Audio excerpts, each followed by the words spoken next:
Okay जी, good evening. तो बताइए थोड़ा। एक्चुअली क्या है ना, अभी रांची में म्यूनिसिपल इलेक्शन है 23 फरवरी को। तो उसमें मेरी भी ड्यूटी लगी है एज ए मजिस्ट्रेट। तो उसमें एक्चुअली ना फील्ड विजिट पे जाना पड़ता है। तो आज लेट हो गया, मैं अभी जस्ट आया हूँ। तो अभी रहेगा 23 तारीख तक, पता नहीं। क्लासेस तो रेगुलर मैं देखता हूँ कैसे होगा। सैटरडे संडे में ज़्यादा क्लासेस कर लेंगे सीयूटी का, क्योंकि मुझे ख़त्म करना है ना। क्योंकि अभी जैसे आज 16 है ना, तो 16 फेब से, और हमें 9 मार्च को एग्ज़ाम है। तो मुझे है ना, मान लो अगर लिखूँ 5th और 6th तक कंप्लीट करना है सिलेबस, ठीक है ना। सैटरडे संडे 3-4 घंटे की क्लास रखेंगे, तो उसमें कंप्लीट हो जाएगा। एनीवे किसी को कुछ पूछना है अभी पूछो, तो कुछ क्वेरी वाले लोग होंगे।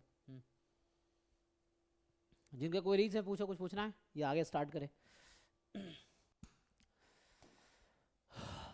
हम्म, तो मेनली हम लोग क्या कर रहे थे, डिस्क्रिप्टिव कर रहे थे ना। तो ये क्लास हालांकि सी का जो बैच है ना, सी 2026 वाला बैच जो स्टार्ट हुआ था, ये मेनली अभी 1 जनवरी से चल रहा है ना। तो इसमें मेनली क्या है ना, बेसिक उसमें मैंने बेसिक प्रोबेबिलिटी कराए थे, परमुटेशन कॉम्बिनेशन हो गया। तो ये सब जो 11th-12th क्लास के हैं वो कंटेंट कराए थे। तो वो आप रिकॉर्डिंग लेक्चर आपको मिल जाएगा ऐप पे, ठीक है ना।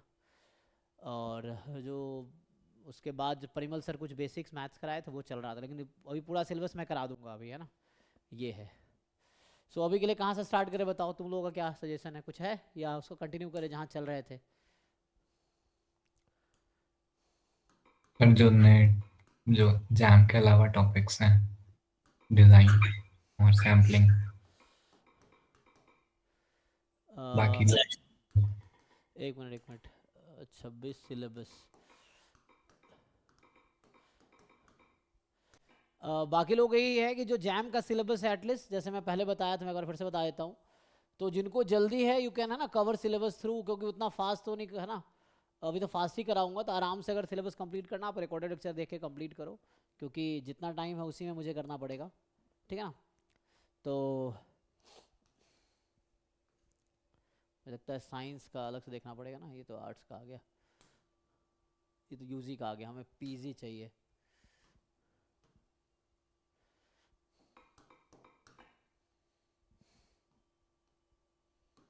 है ना। जैसा आप लोग कहोगे उसके अकॉर्डिंग चीज़ें चलेंगी ना, वो है। तो जैसे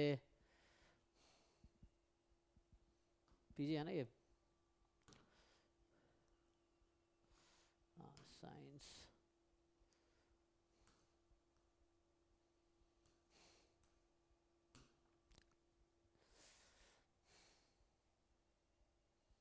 तो ये रहा सिलेबस। तो अभी इतने दिनों में मैं बेसिक ये करा रहा था, इसमें आई थिंक कुछ पार्ट हम लोग डिस्कस कर सकते हैं मोरलेस। तो एक बार मैं ये मैथ्स पोर्शन भी अभी कराऊंगा पूरा, है ना। तो मेनली जो हमारे जैम वाले बच्चे हैं, ठीक है। So okay. सो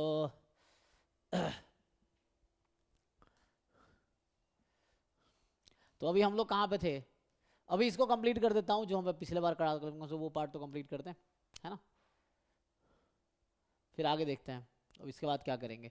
तो अभी हम लोग ये वाला पार्ट मैं भी करवा रहा था, है ना, पिछले कुछ क्लासों में। तो इसमें mainly measure of central tendency हो गया था, mean median mode, measure of dispersion, mainly इसमें जो आता है range, maximum minus minimum, mean deviation, है ना, वो भी डिस्कस किया था हमने। उसके बाद स्क्यूनेस कर्टोसिस का फॉर्मूला लिखाए थे, वो लिखा देते हैं। बाकी यही है, तो मेनली तो यही है। And elementary analysis of data वही है। एलिमेंट्री एनालिसिस में क्या है कि कोई आपको जैसे हिस्टोग्राम है या बार ग्राफ है ना, इस तरह कुछ डेटा दे दिया, डेटा एनालिसिस टाइप का, कि मेनली उससे कंक्लूजन निकालना है कुछ। तो उस तरह क्वेश्चन, बाकी ये तो हो ही गया था ये सब। तो मेनली ये उसका कुछ पार्ट करा देता हूँ एंड देन कंप्लीट हो जाएगा। सो तो एटलीस्ट ये वाला पार्ट कंप्लीट हो जाएगा, फिर मैं इसको कंटिन्यू करूँगा। तो मेनली एक्स्ट्रा क्या है इसमें, अगर तुम देखोगे तो what is the extra portion. तो अभी इसकी क्लास अभी मैं अभी कंटिन्यू करूँगा, ठीक है ना। सो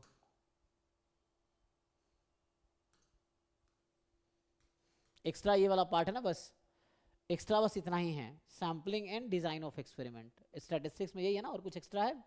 स्टैटिस्टिक्स में इतना ही है, sampling and design of experiment. And बाकी मैथ्स में डिफरेंशियल इक्वेशन एक एक्स्ट्रा डिफरेंशियल इक्वेशन। है ना। तो मतलब 2 टॉपिक एक्स्ट्रा है बस। जिन बच्चों ने जैम का सिलेबस पूरा कर लिया है, तो उनको बस आपको 2 टॉपिक्स देखने हैं। एक देखना है डिफरेंशियल इक्वेशन, और अब ये पूरा जैम में भी आ गया, डिस्क्रिप्टिव स्टैटिस्टिक्स जैम में भी है, तो आपने ऑलरेडी कर रखा है, ठीक है। तो मेनली आपको डिफरेंशियल इक्वेशन करना है एंड ये आपको design and sampling of experiment करना है, इतना ही। बाकी आपने सिलेबस कर रखा है, तभी आप करोगे क्या? तो आपको अभी करने हैं ज़्यादा ज़्यादा क्वेश्चन सॉल्व, है ना। जो सीयूटी तैयारी कर रहे हो, सीयूटी के previous year paper already drive में है, नहीं है तो मैं ग्रुप में भेज दूंगा एक बारी, है ना। जैसे एक बुक भी है तो मैं एक बार फॉरवर्ड कर देता हूँ। सो ठीक है, कोएफिशिएंट ऑफ वेरिएशन तक हुआ था ना, ठीक है, उसका आए करते हैं। तो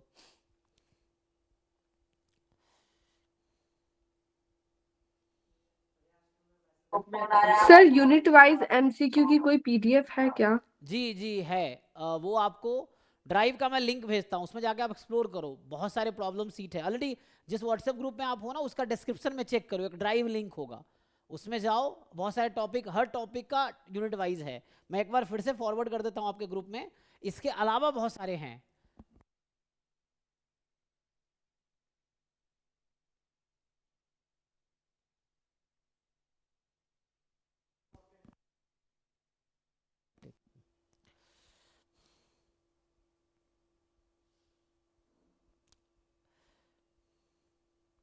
देखो, अच्छा मार्क्स लाना है तो आपको अच्छा मेहनत करना है, तो आप बताओ उसके अकॉर्डिंग मैं क्या आपको हेल्प कर सकता हूँ, है ना।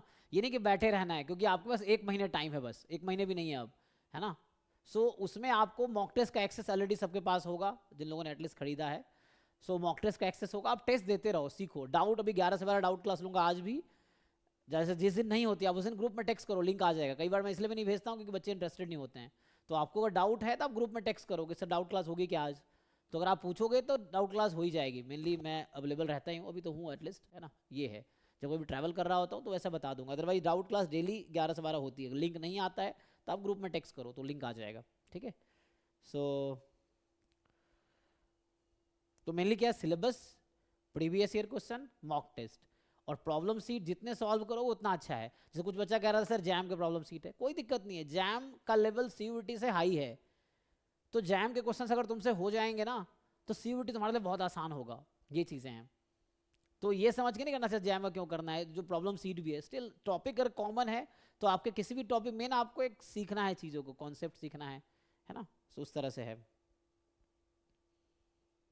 एक मिनट, मैं प्रॉब्लम सीट कुछ भेज देता हूँ ग्रुप में।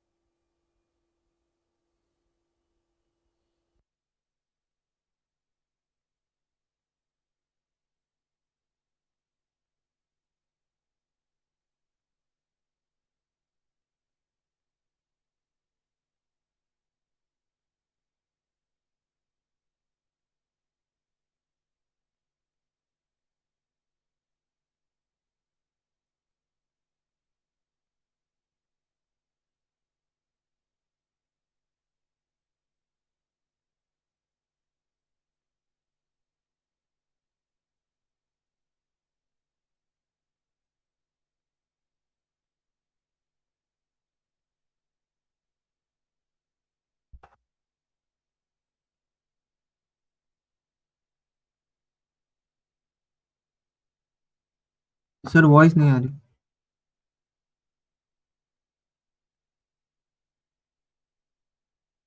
इसका ना डाउन हो जाता है, एक मिनट में चेंज करता हूँ बैटरी, जब तक मैं आपको भेज देता हूँ। देखो ग्रुप में मैंने एक प्रॉब्लम है ना बुक भेज दिया है। बुक क्या है, वो जस्ट जो असाइनमेंट्स हैं उसका एक कॉपी, इसमें 137 पेज है। तो इसको बैठ के आप सॉल्व करो, जो बच्चे स्पेशली जैम के एस्पिरेंट्स हैं, तो आप बैठ के इसको निपटाओ पूरा। वन है ना, 137 पेज है इसमें, तो इसमें बहुत सारे क्वेश्चंस हैं, आप एक एक क्वेश्चन सॉल्व करो। मैं कह रहा हूँ वंस इज नॉट इनफ, आप एक बार कोई चीज़ करते हो वो इनफ नहीं है, आप कम से कम 4-5 बार रिवाइज नहीं करते हो, so you are not in the race. आपसे 1000 गुना अच्छे बच्चे हैं मार्केट में ना, जो एग्जाम दे रहे हैं। तो आप एक बार करके आपको लगता है बहुत कुछ आ गया तो आप गलत फहमी में हो, ठीक है ना। सो एटलीस्ट रिवाइज 4-5 टाइम्स, चाहे सिलेबस हो चाहे क्वेश्चन सॉल्व कर रहे हो, है ना, जो भी कर रहे हो उसको 4-5 बार रिवाइज करो। एटलीस्ट नोट्स बना के रखो, रेगुलर टाइम पे रिवाइज करते रहो क्या किए हो, एटलीस्ट वो दिमाग में रहे, ठीक है। सर इस पीवाई का सॉल्यूशन है जो अभी आप सेंड किए पीडीएफ? तो उल्लू सॉल्यूशन क्यों चाहिए तुम्हें? Why do you need solution? Solution तुम्हें करना है।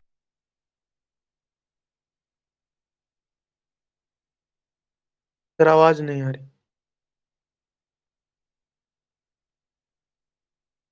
एक मिनट,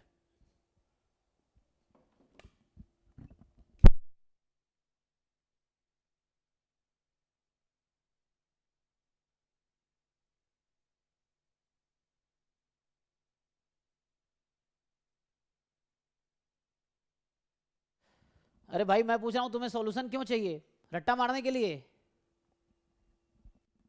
आवाज आ रही है? सर देख के थोड़ा सा क्वेश्चन तो सही से होता। गधे हो और गधे ही रहोगे जिंदगी भर, ठीक है ना? सॉल्यूशन देख के करोगे तो कभी तो इंसान बनो कि क्वेश्चन है सॉल्यूशन खुद से करेंगे। इतना कॉन्फिडेंस अभी तक नहीं आया, कितने सालों में ये कॉन्फिडेंस आएगा? ये सब सॉल्यूशन देख के ना बेवकूफ़ का काम होता है, सॉल्यूशन देख करना। अबे इतना पढ़ा दिया मैंने, इतने जैम में तुम बैच में थे, इतना कुछ पढ़े हो, 1-1.5 साल से पढ़ रहे हो, अभी तक इतना कॉन्फिडेंस नहीं आया कि कोई क्वेश्चन सॉल्व कर सको। उसके लिए भी सॉल्यूशन चाहिए? रट्टा मारना है सॉल्यूशन देख के? खुद से सॉल्व करो। नहीं है डाउट पूछो, डाउट फैकल्टीज हैं, मैं हूँ, डाउट फैकल्टीज है ना, उनसे पूछो, मुझसे पूछो। खुद से सॉल्व नहीं करोगे तब भी कुछ नहीं आता था, अब भी कुछ नहीं आएगा। सॉल्यूशन देके रट्टा मारते रह जाओगे।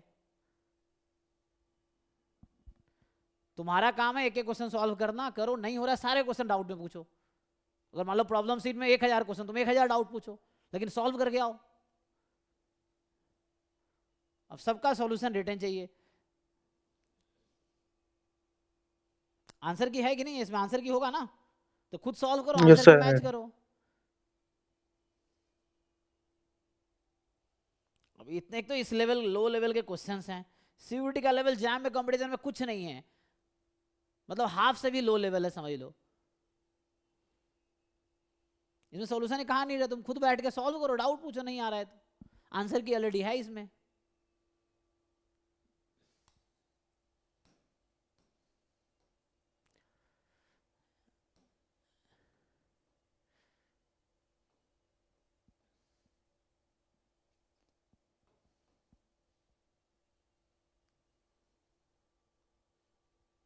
ठीक है, तो सब लोग अपना अपना सॉल्यूशन खुद बनाओ, ग्रुप में डिस्कस करो, डाउट फैकल्टीज हैं उनसे डिस्कस करो, नहीं तो मुझसे डिस्कस करो। अभी डाउट क्लास लूंगा मैं, उसमें डिस्कस करो। ग्रुप में तुम क्वेश्चन भेज सकते हो, डाउट है कोई ना कोई सॉल्व करके भेज देगा, ये चीज़ है।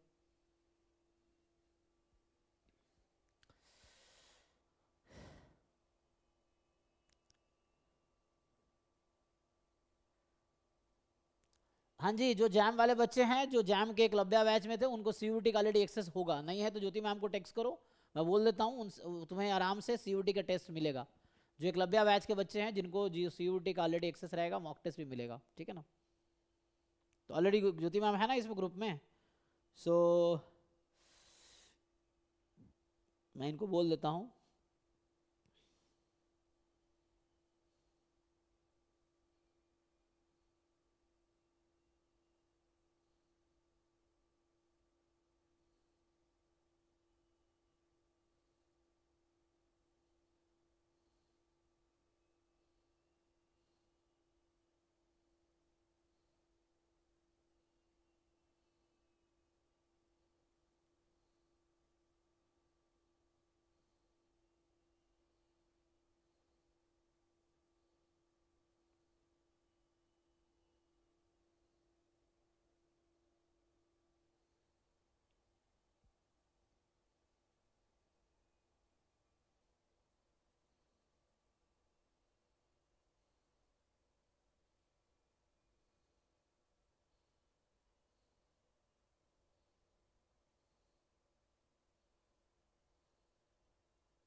ठीक है ना? बाकी टॉपिक वाइज 25 तक का ऑलरेडी मैंने भेजा हुआ था, मैं री फॉरवर्ड कर देता हूँ।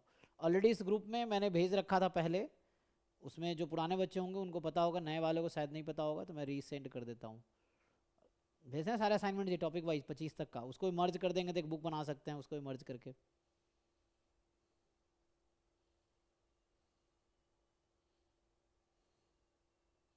मेन है कलेक्ट करने से बेटर है सॉल्व करो, है ना?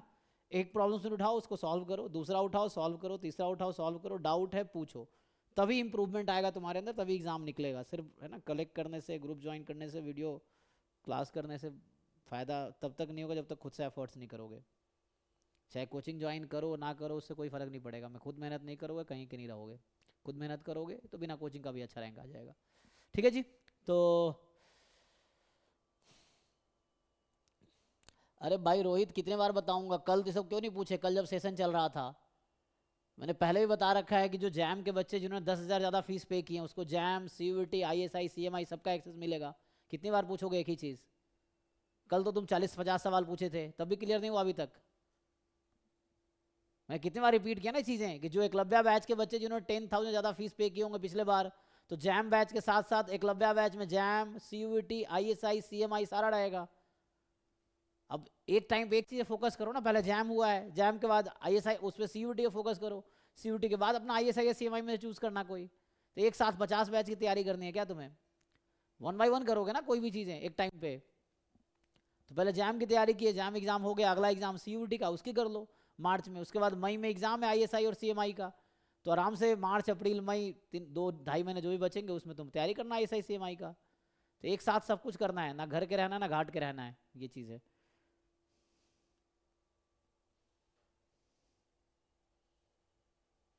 कल जब सेशन लिया था कल ये सब पूछना था ना, आज जो पूछ रहे हो कल यही सेशन था ना, उसमें क्यों नहीं पूछे ये सब चीजें?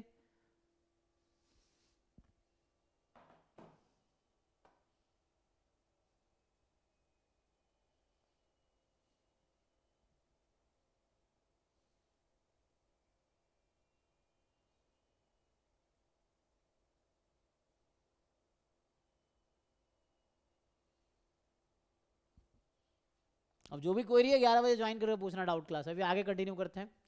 तो अभी मैं आज इसी को कंटिन्यू करता हूँ, ठीक है ना, ये वाला पार्ट कंटिन्यू करते हैं। सो ठीक है ना, प्रॉब्लम सिर्फ ग्रुप में है, इसको सेव करके रख लो। एक तो बाद में बच्चा टेक्स्ट कर रहा हो तो सर ग्रुप भेज दीजिए, एक ही चीज़ को 50 बार भेजिए। एक बार भेज दिया तो अपना सेव करके रख लो, जो भी तुम्हारे पास सिस्टम PC जहाँ भी, उसको सेव कर लो, बैठ के सॉल्व भी करो और डाउट पूछो, ठीक है।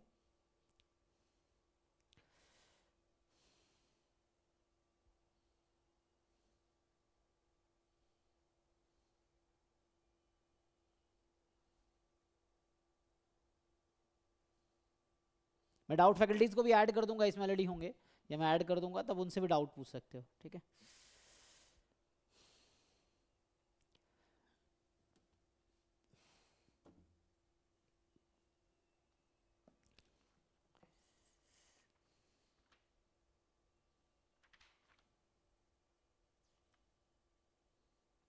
तो कोएफिशिएंट ऑफ वेरिएशन कराए थे ना, तो last time coefficient of variation तक हुआ था, ठीक है।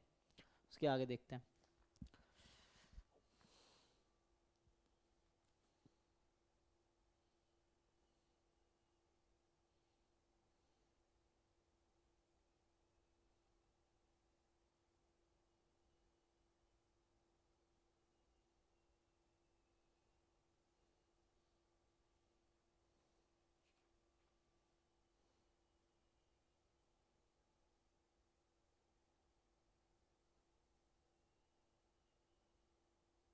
तो कोएफिशिएंट ऑफ वेरिएशन तो लिखा दिए थे ना, जैसे कोएफिशिएंट ऑफ वेरिएशन का जो फॉर्मूला था आपके पास,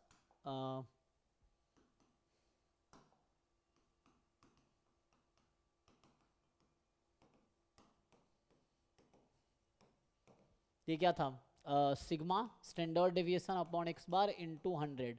तो इंटू 100 करोगे तो ये परसेंटेज में आंसर देगा, ठीक है ना, ये लिखाया था लास्ट टाइम, या यही चीज़ है, मतलब स्टैंडर्ड डेविएशन और अपॉन मीन, है ना। या तो ऐसे लिखो, या इंटू 100 करोगे तो ये परसेंटेज में आंसर देगा, समझ गए ना, या तो नंबर में लिख सकते हो या परसेंटेज में। तो ये आपके पास है कोएफिशिएंट ऑफ वेरिएशन का फॉर्मूला था। अब फर्दर कोई डेटा अगर गिवन होगा आपको तो आपको स्टैंडर्ड डेविएशन निकालना आना चाहिए। स्टैंडर्ड डेविएशन कैसे निकालते हैं? वेरिएंस का स्क्वायर रूट, है ना। So this you already know, standard deviation square root of variance है, तो आप जानते हो कैसे वेरिएंस निकालना है, देन वेरिएंस निकाल के ये आ जाएगा। मीन का ऑलरेडी आप जानते हो कि जैसे डेटा डिस्क्रीट है, या है ना, अनग्रुप्ड फ्रीक्वेंसी डिस्ट्रीब्यूशन है, या ग्रुप फ्रीक्वेंसी डिस्ट्रीब्यूशन है, तो उसके इसमें कैसे मीन निकालना है वो आप जानते हो ऑलरेडी, तो उससे आप निकाल सकते हो, ठीक है ना। तो मीन आपको ऑलरेडी पता है हाउ टू फाइंड। तो ये तो लास्ट टाइम करा दिया था, क्वेश्चन कोई होगा तो मैं फॉर्मूला लिखा देता हूँ।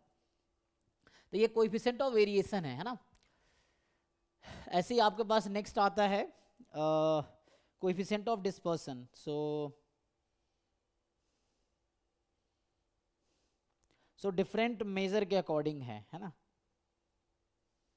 जैसे अगर मैं कुछ फॉर्मूला लिखूं तो यहाँ पे है, और ये जो भी मैं लिखा रहा हूँ ये सब गुप्ता कपूर वाली किताब में है, ठीक है ना। ये किताब है फंडामेंटल ऑफ मैथमेटिकल स्टैटिस्टिक्स, इस बुक में चैप्टर नंबर 2 है, दूसरा चैप्टर है। पहला में तो बस वो स्टैटिस्टिक्स, उसका स्कोप ये सब बता रखा है। तो चैप्टर 2 का नाम डिस्क्रिप्टिव स्टैटिस्टिक्स है, इसमें आप देख सकते हो, ठीक है। सो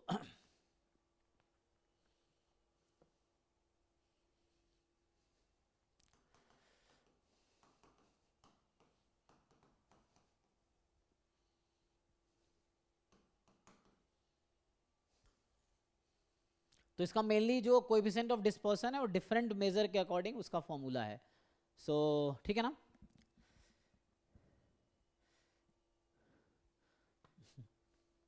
अब इसको कंटिन्यू कर लेते, फिर चैट वाले क्वेश्चन का आंसर करते हैं एंड में, ठीक है। तो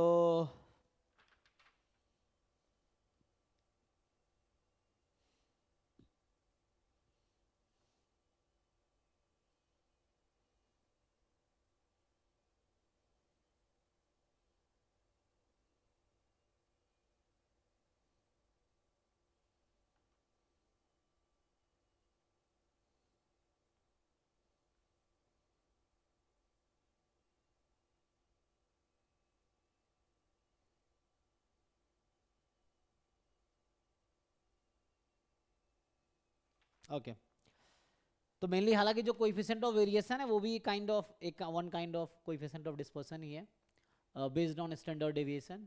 तो इसका कुछ फॉर्मूला है, जैसे पहला जो फॉर्मूला आता है तो जो लिखता है, ये शॉर्ट में लिख दूं इसको।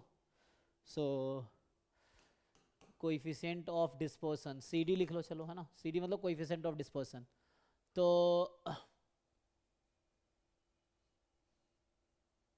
या COD कर सकते हो, है ना, अगर ऐसा लिखना चाहो तो।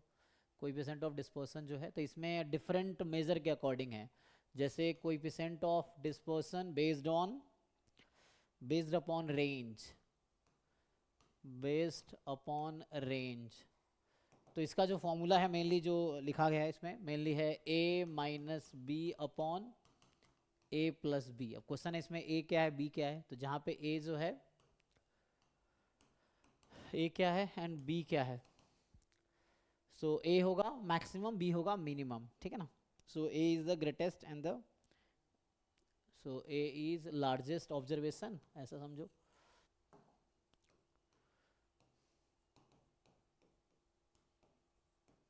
एंड जो B है वो स्मॉलेस्ट ऑब्जर्वेशन है। ये कुछ फॉर्मूला है ना। तो बहुत ज़्यादा कैलकुलेटिव क्वेश्चन CUT में आता नहीं है, इंट्रोडक्शन बेस्ड आता है, इंट्रोडक्टरी क्वेश्चन होते हैं, फॉर्मूला बेस्ड स्ट्रेट फॉरवर्ड होते हैं। आप जब सॉल्व करोगे तो आपको पता चलेगा कि CUT एक आसान एग्जाम है। लेकिन बच्चे यहाँ ज़्यादा अपीयर होते हैं, जैसे जैम में 3000 बच्चे एग्जाम देते हैं, CUT मोर देन 6000 बच्चे एग्जाम, डबल एस्पिरेंट हैं यहाँ पे, है ना।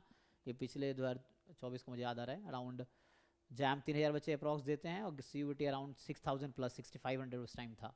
तो वैसा है, तो है ना, यहाँ ज़्यादा एप्लीकेंट हैं।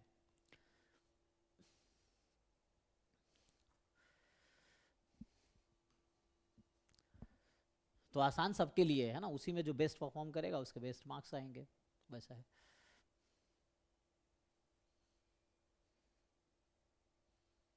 फिर दूसरा फॉर्मूला अगर देखेंगे तो मतलब कोई अगर डेटा दे दिया आपको तो मैक्सिमम ऑब्जर्वेशन मिनिमम ऑब्जर्वेशन उसके अकॉर्डिंग आप निकाल पाओगे, है ना।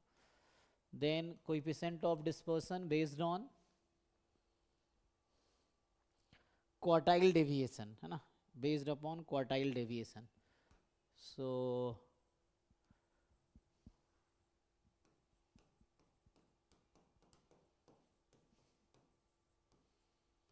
तो इसका जो फॉर्मूला है ये इस तरह से है।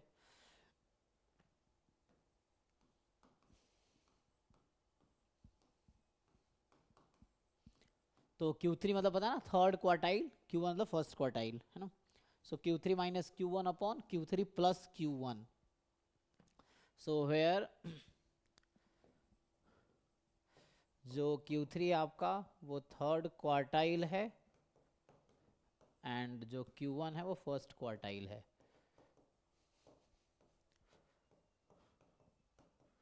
ठीक है।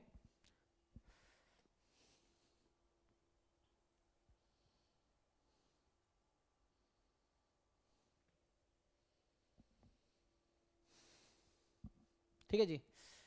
तो चैट वाले लोग थोड़े पेशेंस रखो, है ना, लास्ट में डिस्कस करते हैं आपके जो भी कंसर्न है, इसको कंप्लीट करते हैं। तीसरा जो है third, so coefficient of dispersion based on mean deviation, है ना।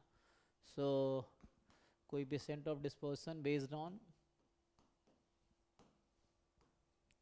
बेस्ड अपॉन मीन डेविएशन, है ना, ये है।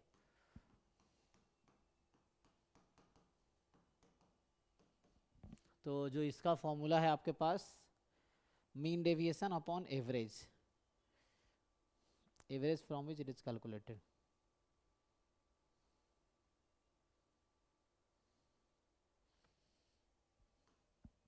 तो दूंगा मीन डेविएशन, है ना, अबाउट मीन, अगर कुछ नहीं है तो mean deviation about mean upon mean हो जाएगा।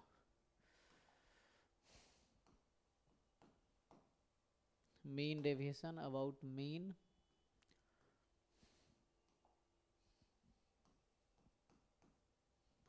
अपॉन जस्ट मीन या एवरेज, है ना, जहाँ पे आप मीन जानते हो। अगर मैं लिखूँ आपको, तो जैसे इसी को लिखे तो इसका मतलब ये है कि mean deviation about mean upon mean, ये मतलब है, ठीक है।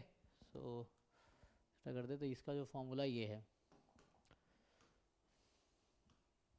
ये निकाल लोगे ना। मान लो अगर डिस्क्रीट डेटा है तो उसके लिए फॉर्मूला बताया था ना, मीन डेविएशन ऑलरेडी हम डिस्कस कर चुके हैं।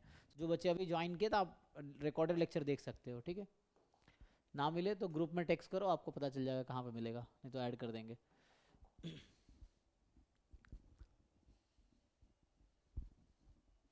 देन फोर्थ जो है,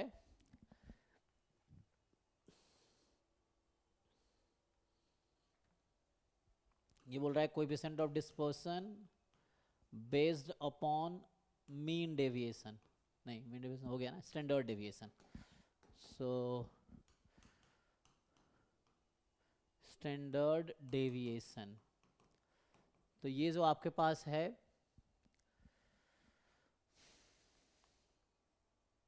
तो ये वही है सिग्मा अपॉन एक्स बार, मतलब स्टैंडर्ड डेविएशन अपॉन एक्स बार। अगर इसी को परसेंटेज में निकालना है तो इनटू 100 करेंगे, ठीक है।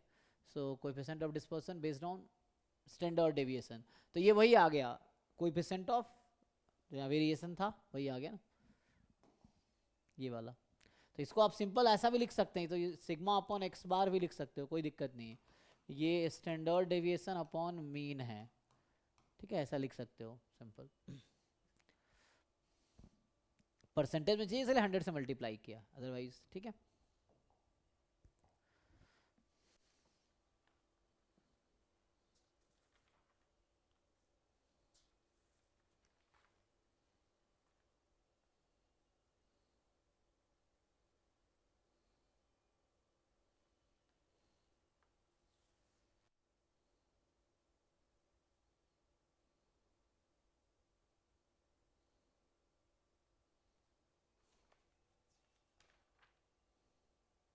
मोमेंट्स तो बताए थे ना, जैसे सेंट्रल मोमेंट, रॉ मोमेंट लिखाए थे ना, इसमें डिस्क्रिप्टिव में लिखाया था आई थिंक पहले ना, कि मोमेंट्स कैसे निकालने हैं। जैसे रैंडम वेरिएबल में तो ई ऑफ एक्स हो जाता है ना, रॉ मोमेंट और सेंट्रल मोमेंट, तो उसके अकॉर्डिंग यहाँ पे ऑलरेडी लिखा चुका हूँ मैं मोमेंट्स। तो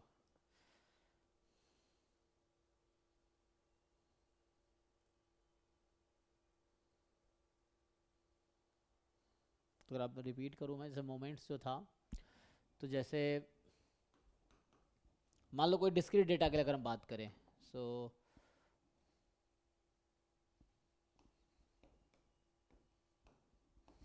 मोमेंट्स में क्या था, मान लो अभी मैं इसके लिए बात करता हूँ कि मेरे पास एक डेटा है x1 x2 xn, तो इसका rth रॉ मोमेंट ये कैसे डिफाइन होगा, डिस्क्रीट डेटा के लिए बात करें तो इसमें क्या है, 1/n समेसन xi की power r i from 1 to n, ये हो जाएगा।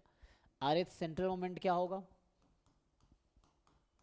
rth सेंट्रल मोमेंट, सो ये क्या आएगा, 1/n summation xi minus x bar whole square i from 1 to n, ये आ जाएगा। एक मिनट, सॉरी r है ना, rth है तो पावर r होगा, ठीक। एंड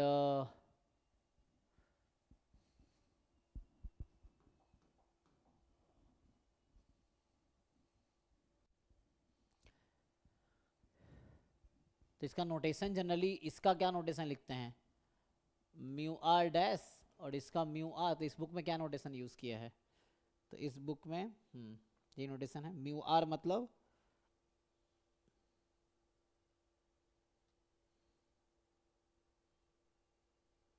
तो मैं ये नोटेशन लेके चलता हूँ, ठीक है। तो अब समझना म्यू आर डैश मतलब रॉ मोमेंट ले रहा हूँ, आर एथ रॉ मोमेंट, और म्यू आर ओनली है, तो है ना। जैसे अगर हम बात करें सेकेंड सेंट्रल मोमेंट की बात करें, जैसे यहाँ पे है ना, मैं म्यू टू की बात करता हूँ, सेकेंड सेंट्रल मोमेंट, तो ये हो जाएगा 1/n summation X I minus X bar whole square I from 1 to n। ये किसके इक्वल आएगा, ये टर्म ऑलरेडी डिस्कस कर चुके हैं, किसके इक्वल है ये, वेरिएंस वेरिएंस। है ना, ठीक है ना, वेरिएंस। तो ये सेकेंड सेंट्रल मोमेंट आपका वेरिएंस हो जाता है, इसी का स्क्वायर रूट ले लेंगे आप तो स्टैंडर्ड डेविएशन हो जाएगा, ठीक है। तो ये वेरिएंस है। अगर फ्रीक्वेंसी डिस्ट्रीब्यूशन टेबल होता तो बस यहाँ एफ आई लग जाता अपॉन फिर एन की जगह समेसन एफ आई आ जाता, ठीक है। तो ये वेरिएंस है आपका डेटा का। तो इसके बेस पे अगर हम डिफाइन करें,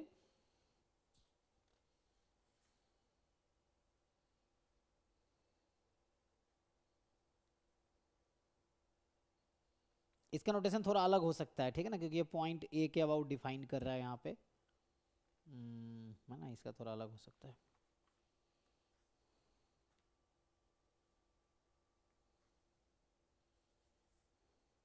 तो जैसे कुछ इस तरह के टर्म्स ना सीयूटी में ऑलरेडी यूज हुए हैं जो मैं लिखा रहा हूँ, तो इस तरह की चीज़ें आपका वहाँ पूछा जाता है कि जैसे कार्ल पियर्सन्स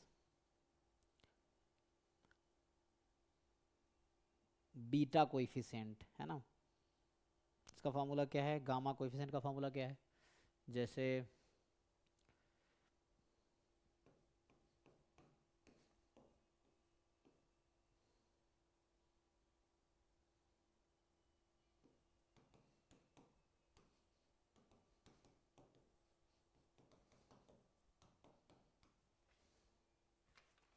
तो इसका क्या फार्मूला होगा, तो इसका जो नोटेशन है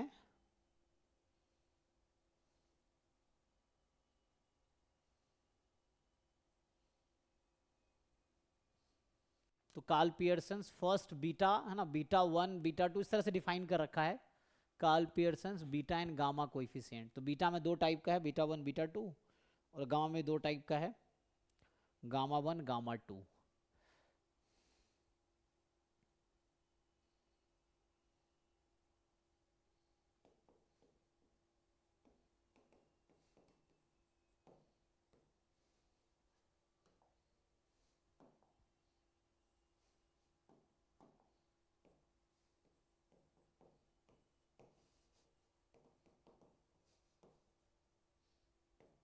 तो इसमें दो है, बीटा 1 एंड बीटा 2, दो तरह से डिफाइन कर रखा है, ठीक है। Pearson's beta coefficients are beta 1 and beta 2 इस तरह से डिफाइन कर रखा है। तो बीटा 1 का जो डेफिनेशन है ये है beta 3 sorry mu 3 square upon, ठीक है ना, ये आएगा mu 3 square upon mu 2 cube. तो ये पता ना क्या है यहाँ पे, म्यू 3 मतलब हो गया थर्ड सेंट्रल मोमेंट, तो जो ये यहाँ पे था ना, अगर आप म्यू 3 निकालेंगे तो 1/n summation X I minus X बार की पावर 3, म्यू 2 तो वेरिएंस ही है। एंड बीटा 2 का जो डेफिनेशन है, बीटा 1 है mu 3 square upon mu 2 cube, और बीटा 2 का डेफिनेशन है म्यू 4 अपॉन म्यू 2 स्क्वायर, है ना। सो आएगा म्यू 4 अपॉन म्यू 2 स्क्वायर, तो म्यू 4 हो गया फोर्थ सेंट्रल मोमेंट, क्योंकि ये सब ना ऑलरेडी स्ट्रेट फॉरवर्ड आता है, सीयूटी में आया हुआ भी, आप पीवाईक्यू करेंगे तो पता चलेगा। तो mu 3 square upon mu 2 cube, beta 2 है म्यू 4 अपॉन म्यू 2 स्क्वायर, ऐसा आ जाएगा। एंड ये इसके अकॉर्डिंग गामा क्या होगा, तो जो गामा कोएफिशिएंट्स हैं मान लो ये पहला पार्ट है, दूसरा इसमें लिख लो,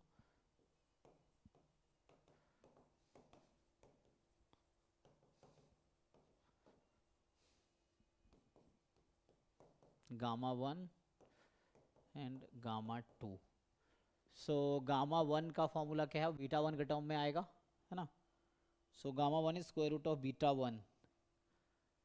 सो gamma 1 is square root of positive square root of beta 1, और ये गामा 2 क्या है, बीटा 2 माइनस 3। ये इस तरह से डिफाइंड है, ये डेफिनेशन लिख रहा हूँ मैं कि पियर्सन ने किस तरह से डिफाइन किए थे बीटा एंड गामा कोएफिशिएंट्स।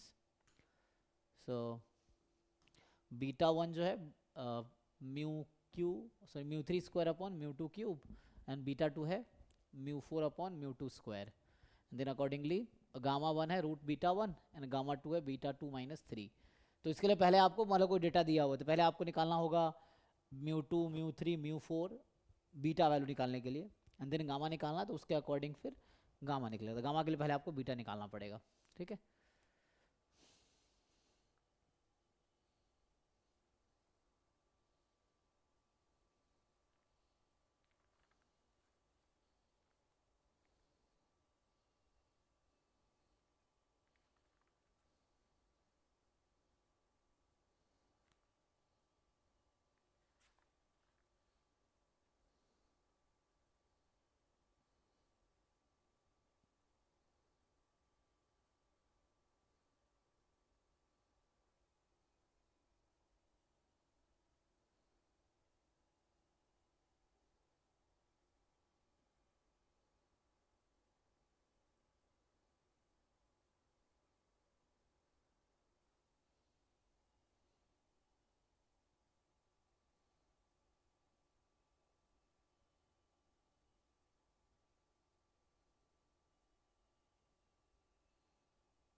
ठीक है जी। अच्छा, स्क्यूनेस का क्या डेफिनेशन है, स्क्यूनेस का कैसे डिफाइन करोगे? ये तो पहले भी रैंडम वेरिएबल में भी आता है। स्क्यूनेस का डेफिनेशन क्या होगा, कैसे डिफाइन करोगे आप लोग? सो स्क्यूनेस क्या मेजर करता है? स्क्यूनेस अगर जीरो है तो क्या मतलब है? ये तो पढ़े होगा ना अभी जैम वाले जो बच्चे हैं स्पेशली। स्क्यूनेस जीरो होने का क्या मतलब है?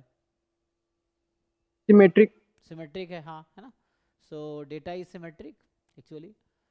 तो है ना, स्क्यूनेस अगर पॉजिटिव है मतलब है ना नॉन जीरो है, तो इसका मतलब है कि डेटा नॉट सिमेट्रिक है ना। तो मेजर ऑफ नॉन सिमेट्रिसिटी होता है, काइंड ऑफ बोल सकते हो। सो इस पॉजिटिवली स्क्यूड। हाँ, है ना, उसके according. So measure of asymmetricity या नॉन सिमेट्रिसिटी, इसमें जो डिफाइन करता है कि skewness is a lack of symmetry, मतलब जो गुप्ता कपूर कहता है कि skewness means lack of symmetry, है ना।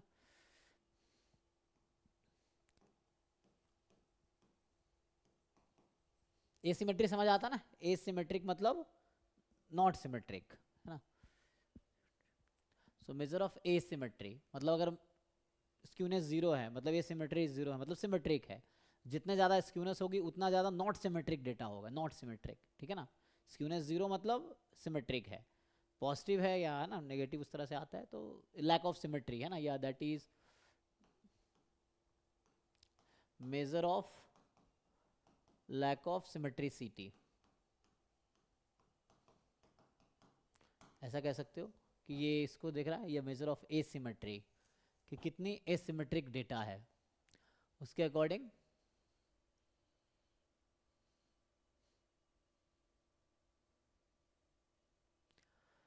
तो इसमें अलग अलग है ना टर्म्स डिफाइन कर रखा है इसमें। सो मेनली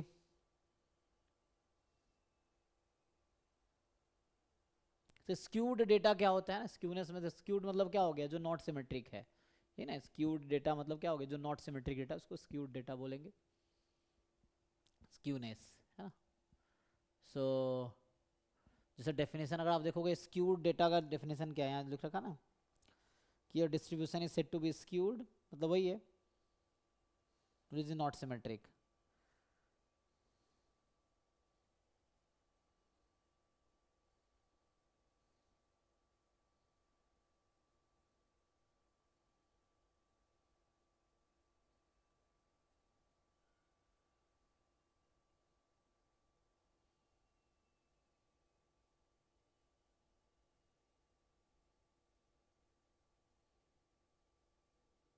जैसे यहाँ डिफाइन कर रखा है ना, Karl Pearson's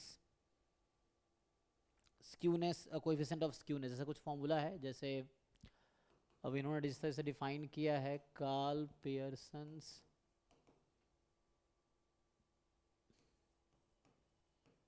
measure of skewness, ये क्या है इसका formula, Karl Pearson's measure of skewness. तो इसका जो फॉर्मूला आपके पास है,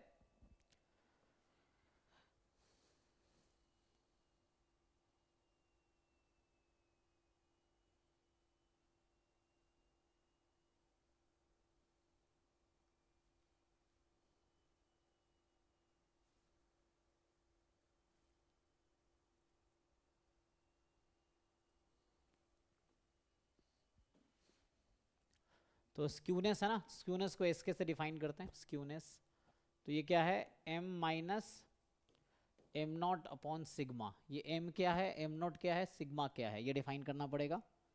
सो m का मतलब हो गया मीन, m नॉट का मतलब है मोड, ठीक है, इस तरह से डिफाइन कर रहा है, वेयर जो m है वो यहाँ मीन डिफाइन कर रहा है, m नॉट जो है वो मोड है, ठीक है, mean of data, mode of data बचा सिग्मा, सिग्मा को आप लोग पहले से जानते हैं, स्टैंडर्ड डेविएशन ऑफ डेटा, ठीक है। तो ये 3 है, तो ये जी, ठीक है ना। तो यहाँ पे m मीन है, m नॉट मोड है, और सिग्मा स्टैंडर्ड डेविएशन है। उसका रेंज पूछता है, -3 से 3 रहता है इसका रेंज। ओके, प्रीवियस ईयर में था, क्योंकि मोस्टली सब लोग जानते हैं -1 से 1 होता है कोरिलेशन कोफिशिएंट का इसका। तो ये स्क्यूनेस है ना। तो जैसे रैंडम वेरिएबल हमने उस तरीके से डिफाइन किया था, ठीक है, एनीवे। सो दूसरा फॉर्म जो इसका है, जैसे मैं अभी कुछ देर पहले डिफाइन कर रहा था ना, होता क्या है, कोई डेटा अगर स्क्यूनेस 0 है, जैसे अभी मैं इस पर बात करता हूँ, सो होता क्या है, अगर स्क्यूनेस 0 हो गया तो क्या होता है, मीन, मीडियन और मोड तीनों क्या होगा, इक्वल हो जाएगा, है ना। अगर स्क्यूनेस 0 मतलब सिमेट्रिक है, और सिमेट्रिक होने का मतलब है ये तीनों इक्वल हो जाएगा अगर एग्जिस्ट करती है तो। सो अगर स्क्यूनेस 0 है सो सिमेट्रिक हो जाएगा, सिमेट्रिक डेटा है या सिमेट्रिक डिस्ट्रीब्यूशन है, और उस केस में मीन, मीडियन, मोड सब इक्वल होंगे। जैसे इसको आप ऐसा समझ सकते हैं कि जैसे मैं अगर बेसिकली आपको समझाऊं कि अभी इसको और डिफाइन करूंगा, जैसे इस तरह केसेस है ना, एक जैसे बेसिक आप स्टैंडर्ड नॉर्मल जैसा ग्राफ जानते हो, एक जैसे इस तरह का होता है ना, या मैं ऐसा लिखूं कि ऐसा कुछ है, मान लो समझाने के लिए, एक है इस तरह का डेटा है रफली, है ना, और यहाँ मैं सोचता हूँ आपको कि ऐसा कुछ है ना, जैसे तो ये बनाने की कोशिश कर रहा हूँ सिमेट्रिक काइंड ऑफ, है ना। तो जैसे ये मैं बनाने की कोशिश कर रहा हूँ सिमेट्रिक, तो सिमेट्रिक में क्या है, मीन, मीडियन, मोड तीनों यहीं पे आएगा, तो यहीं पे मीन होगा, यहीं पे मीडियन होगा, यहीं पे मोड होगा, एमडी मतलब मीडियन, है ना, तो तीनों यहीं पे आएगा आपका, ये तीनों पॉइंट यहीं पे होगा, मीन, मीडियन, मोड तीनों यहीं पे होगा। मेनली इस वाले केस में क्या होता है, ये क्या है, ये तो मोड है, इधर कहीं पे मीडियन होगा और इधर कहीं पे मीन होगा, इस तरह का रिलेशन होता है ना इसमें। और इस वाले केस में क्या होगा कि इधर आपका मोड, मोड वो होता है ना ऐसा पॉइंट जहाँ पे पीडीएफ हाईएस्ट वैल्यू रखती हो या डेटा फ्रीक्वेंसी सबसे हाईएस्ट हो, तो ये ऐसा कुछ होगा, मैं समझाने के लिए बोल रहा हूँ। यहाँ मीडियन होगा और इधर कहीं मीन होगा, तो इस तरह का रिलेशन है। तो यहाँ पे क्या है, सिमेट्रिक डेटा अगर है, सो सिमेट्रिक अगर डेटा है तो यहाँ मीन, मीडियन, मोड तीनों इक्वल होता है ना। यहाँ पे क्या हो रहा है, यहाँ पे जो मीन है वो छोटा है, less than median, less than mode होगा, यहाँ पे मीन सबसे ज़्यादा, क्योंकि नंबर लाइन है, नंबर लाइन पे जो सबसे राइट में है वो लार्जेस्ट है, तो mean is more than, median is more than mode, ऐसे लिख सकते हैं आप कि mode less than median less than mean, वही बात है। तो इस पैटर्न में लिखेंगे तो इस तरह का रिलेशन है। तो इसको क्या बोलते हैं, पॉजिटिवली या नेगेटिवली स्क्यूड? राइट स्क्यूड है ना, राइट स्क्यूड को क्या बोलते हैं?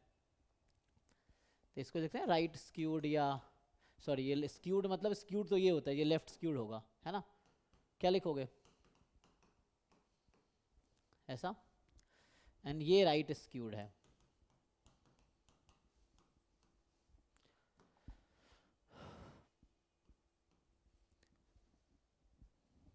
तो इसकी स्क्यूनेस तो यहाँ पे 0 आएगी, इसकी कितनी आएगी इन दोनों में?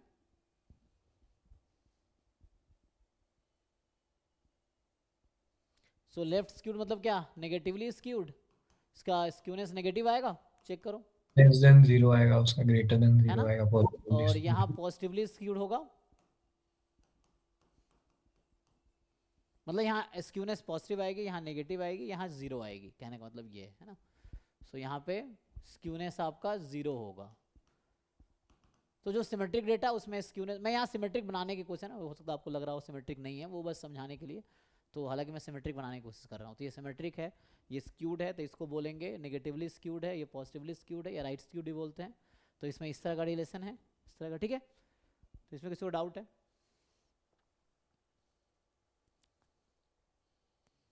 फिर जैसे ये तो मैं ऐसे ही समझा रहा था, जैसे यहाँ पे ये था Karl Pearson measure of skewness, ऐसी दूसरा जो फॉर्मूला है जो इसमें बता रखा है, सो baolis coefficient of skewness. So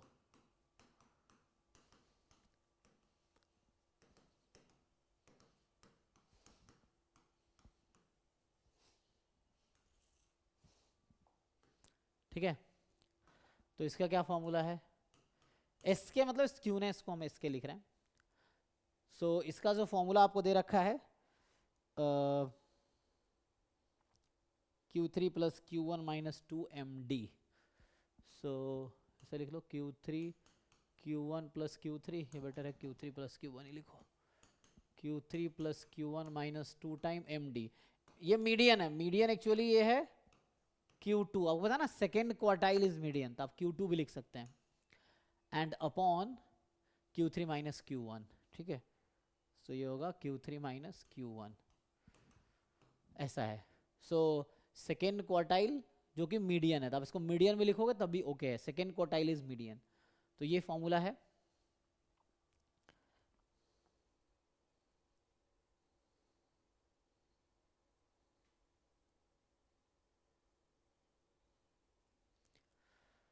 so Q1 मतलब फर्स्ट क्वार्टाइल, Q2 मतलब second quartile, that is also second quartile is median, and Q3 मतलब third quartile.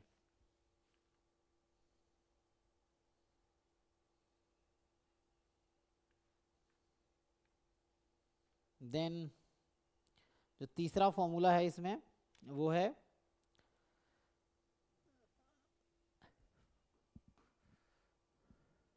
Skewness based on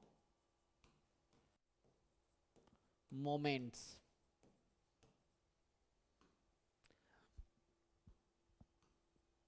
skewness based on moments, तो इसका जो फॉर्मूला है मोमेंट्स के base पे वो है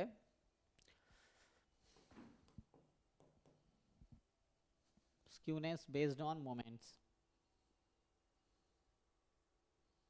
ठीक है ना? Coefficient of skewness actually based on moments.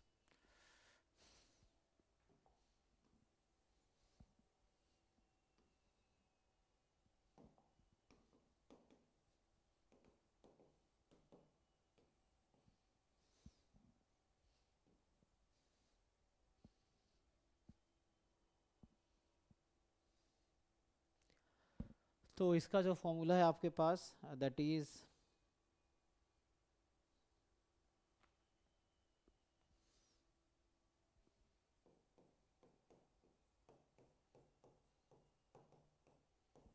Root under beta 1 into beta 2, नहीं I think beta 2 plus 3 upon ये beta 1 root under plus beta 2 plus 3 upon 2 time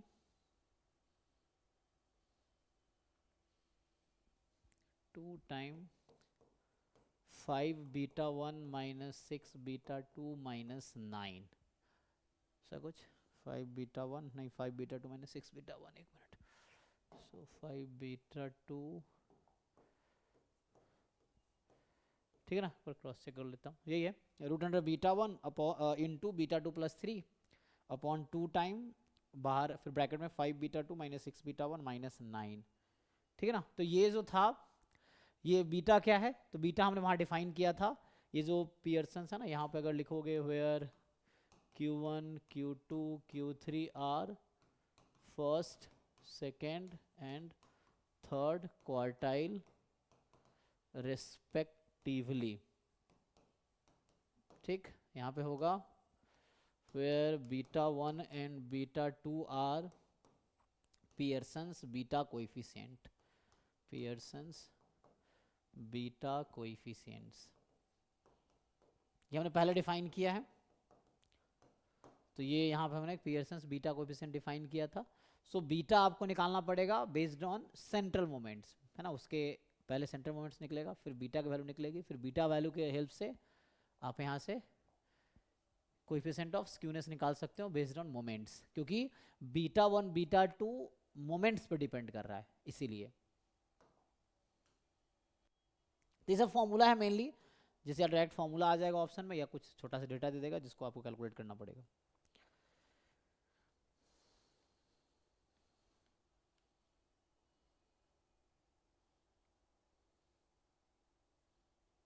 ठीक है, और जो गामा कोएफिशिएंट था एक्चुअली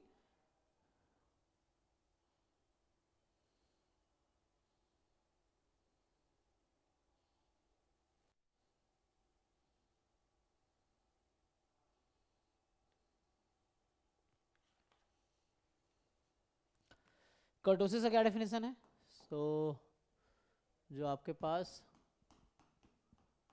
कर्टोसिस है, कर्टोसिस क्या मेजर करता है, फ्लैटनेस और पीकेडनेस ऑफ द ग्राफ। हाँ, तो इसमें जो फॉर्मूला क्या होगा इसका, है ना। ये जो बता रहा है कि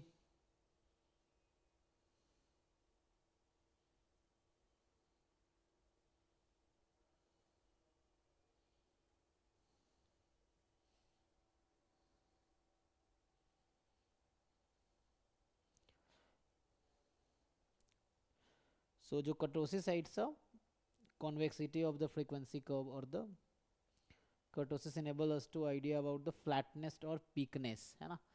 ये क्या मेजर करता है, measures of flatness, या समझो इसका पीक का कंपेयर करता है। कर्टोसिस फ्लैटनेस या, है ना, पीकनेस को मेजर करेगा।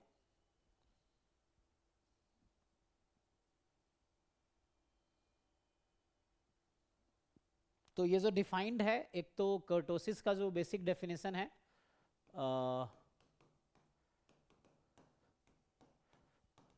तो जनरली ये जो बीटा 2 हमने डिफाइन किया था ना, वही है। बीटा 2 क्या था, अभी लिखाया था, बीटा 2 का फॉर्मूला क्या था, μ4 fourth central moment upon μ2 square, यही था, सेकेंड सेंट्रल मोमेंट का होल स्क्वायर, और एक वर्ड आता है एक्सेस कर्टोसिस, है ना।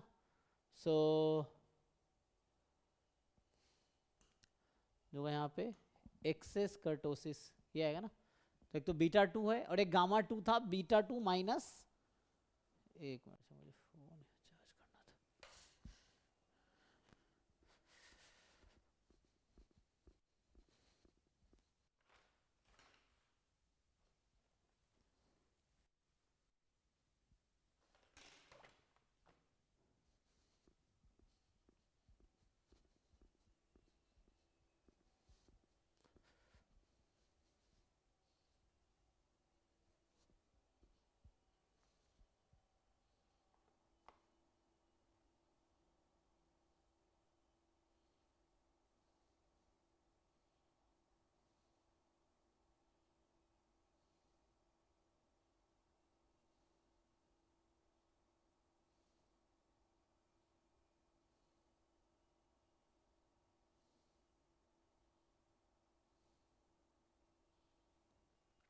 इसको आप पियर्सन्स कर्टोसिस भी बोल सकते हो, है ना। दिस इज अ पियर्सन्स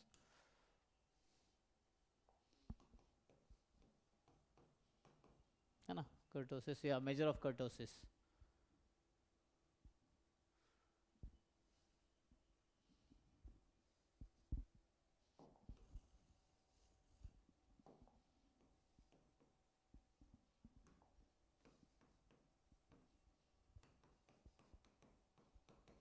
ये फॉर्मूला है. एंड अब मैं नेक्स्ट डिफाइन करना चाह रहा हूँ कि बीटा 2 माइनस 3, तो उसको क्या नाम देंगे आप? सो एक्सेस कर्टोसिस. सो तो ये होगा गामा 2, हमने इसको डिफाइन किया था ना. ये वही बीटा 2 गामा 2 पियर्सन्स कोएफिशिएंट ही था, 4 था ना, बीटा 1 बीटा 2 गामा 1 गामा 2. तो ये जो गामा 2 होगा दैट इज बीटा 2 माइनस 3. ठीक है, तो ये एक्सेस कर्टोसिस डिफाइंड होगा. तो मेनली ये फॉर्मूला है. अगेन कोई डेटा होगा, बीटा डायरेक्ट डिपेंड करता है मोमेंट्स पे, तो उसके ये ना ये था, मतलब यही चीज़ है. μ4 अपॉन μ2 स्क्वायर एंड माइनस में 3 होगा. ये है.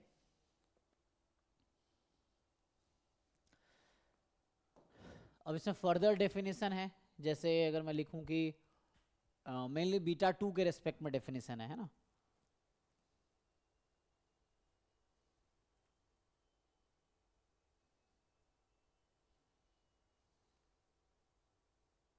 जैसे पहला केस ये आता है इसमें कि अगर बीटा 2 की वैल्यू 3 है, मतलब गामा 2 0 है, तो उस कर्व को आप लोग क्या बोलते हैं?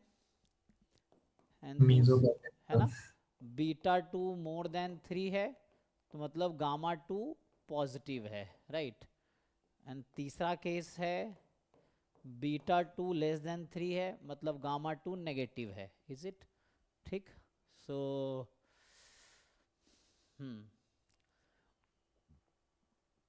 जैसे स्टैंडर्ड नॉर्मल डिस्ट्रीब्यूशन में अगर आप ये कैलकुलेट करेंगे, या कोई डेटा है जो स्टैंडर्ड नॉर्मल डिस्ट्रीब्यूशन से आता है, तो उसमें आपको ये मिलेगा. तो मेनली इसका नाम तो आप लोग जानते ही हैं, है ना.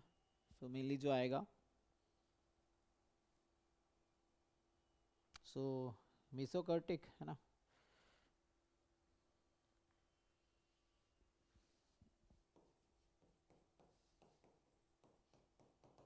ये है ना, सही है. देन अभी आपने बताया था बीटा 2 मोर देन 3. सो ये कह रहा है कि इसका जो पीक होगा that will be more than the standard normal curve, है ना. है ना. जैसे एग्जांपल में नॉर्मल कर्व जिसे हम बात कर रहे हैं, ये एक छोटा सा एग्जांपल ले लो स्टैंडर्ड नॉर्मल डिस्ट्रीब्यूशन का. स्टैंडर्ड नॉर्मल कर्व जैसे होता है ना. ये इसका एक एग्जांपल हो जाएगा.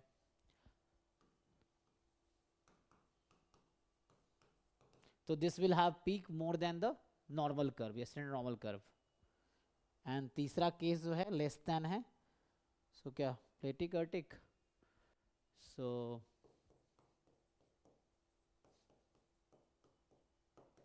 ये आ जाएगा.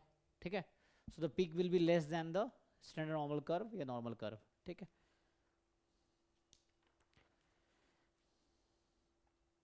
तो सेकंड वाले में टी डिस्ट्रीब्यूशन एग्जांपल ले सकते हैं. हाँ एग्जैक्टली, यस यस राइट. तो इस तरीके से है. तो मोरलेस इतनी थ्योरी है जो आपको ज़रूरत है. अब बस ये है कि आपसे एक रिक्वेस्ट ये है, गुप्ता गुरु वाली बुक है आप लोगों के पास, तो चैप्टर 2 के आप एग्जाम्पल एक्सरसाइज करके आओ. एक्सरसाइज में इसके कितने क्वेश्चंस हैं?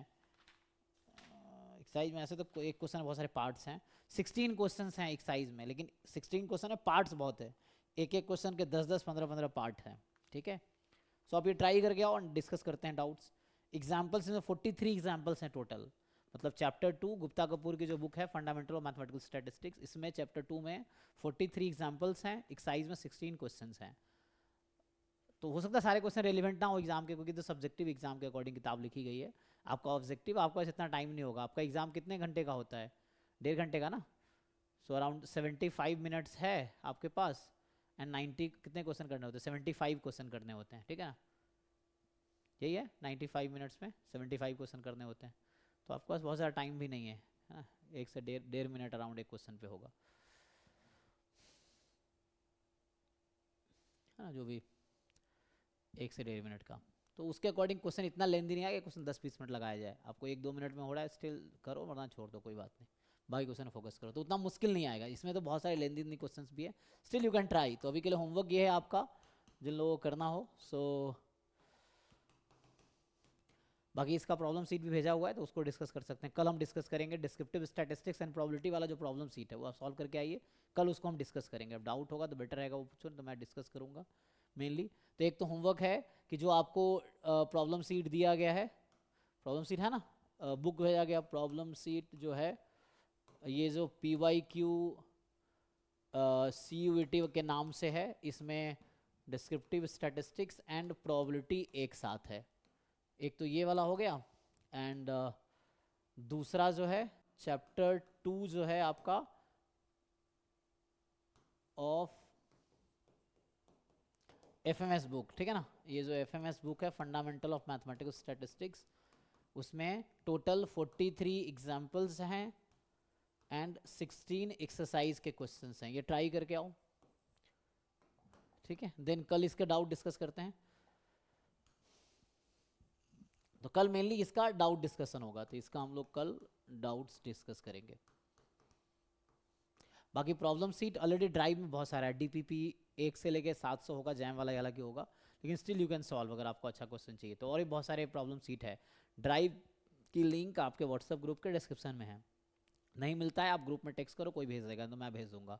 और आपको नहीं मिलता है तो ठीक है ना, उसको एक्सप्लोर करो, सारे फोल्डर को ओपन करो, देखो क्या है, जो रेलिवेंट लगे उसको बैठ के सॉल्व करो। स्टार्ट विथ वन, एक प्रॉब्लम से उठाओ उसको सॉल्व करो, दूसरा उठाओ सॉल्व करो, है ना, ये है। एनीवे तो ये आपका होमवर्क है, ये आपको सॉल्व करके आने हैं कल तक, एंड देन कल इसको हम डिस्कस करेंगे। जो डाउट रहेगा पहले चाहो तो ये कर लो, जो बुक मैंने भेजा है उसमें, या है ना मेनली ये जो था ना, इसमें क्या 2021 से 2025 के जो क्वेश्चंस हैं, अब इसमें यही है, तो ये सॉल्व करके आइए और इसको कल डिस्कस करते हैं। कुछ पूछना है किसी को?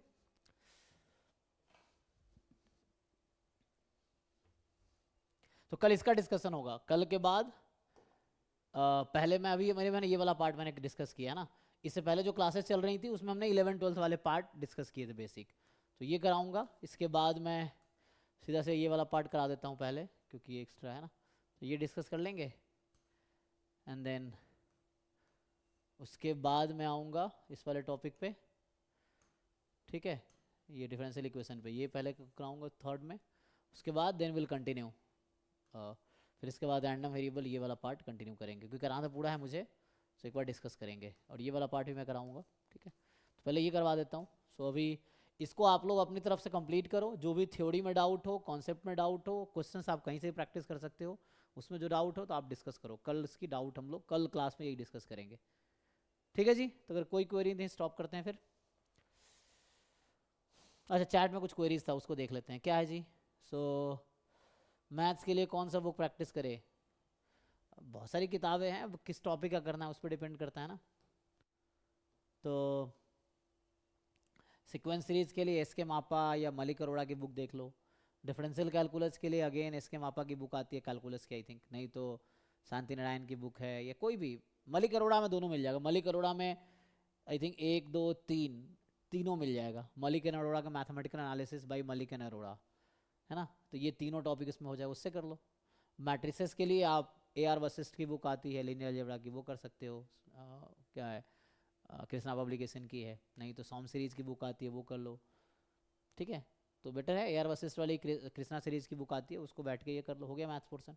डिफरेंशियल इक्वेशन के लिए 11th-12th वाला डिफरेंशियल इक्वेशन पहले कर लेना। उसके बाद एक और बुक आती है MD राय सिंघानिया की, जो कि बहुत एडवांस हो जाएगा, लेकिन ट्राई कर सकते हो। MD राय सिंघानिया की आती है डिफरेंशियल इक्वेशंस, बुक का नाम है, वो कर सकते हो, ठीक है। हो गया ना, ये मैथ्स पोर्सन है, तो ये कर लो। ओके जी, सो चलिए स्टॉप करते हैं। Thank you.